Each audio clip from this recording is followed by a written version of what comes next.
कल्याण डोंबिवलीमध्ये लहान मुलांकडून नालेसफाई करून घेतल्याचा व्हिडिओ सोशल मीडियावर व्हायरल झालाय आणि यामुळे आता नवीन वादंग उपस्थित होत आहेत। तर ही अल्पवयीन मुलं कोणत्याही सुरक्षेव्यतिरिक्त गटारात उतरतात आणि कचरा काढत असल्याचं चित्र दिसतंय। नालेसफाई करताना देण्यात येणारे ग्लोव्ज फाटलेले आहेत हे सुद्धा व्हिडिओमध्ये दिसतंय। तर या मुलांच्या पायात गमबूट नाहीयेत, कोणतीही सुरक्षा यंत्रणा नाहीये। याबद्दल कल्याण डोंबिवली मनपाचे उपमहापौर राहुल दामले यांना विचारलं असता त्यांनी सांगितलं की हा व्हिडिओ व्हायरल झाला आहे, ही वस्तुस्थिती आहे आणि व्हिडिओ आपण पाहिलेला आहे। सदर प्रकरणाची कसून चौकशी केली जाईल असं सुद्धा उपमहापौरांनी सांगितलेलं आहे।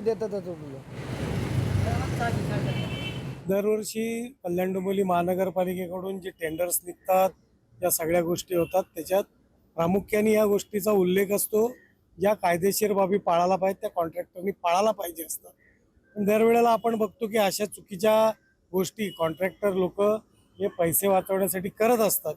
हा जो व्हायरल होणारा व्हिडिओ आहे त्याची नक्कीच आम्ही दखल घेऊ आणि त्याच्यावर जी काही कारवाई करायची आहे कॉन्ट्रॅक्टरवर ती लवकरात लवकर आम्ही करू।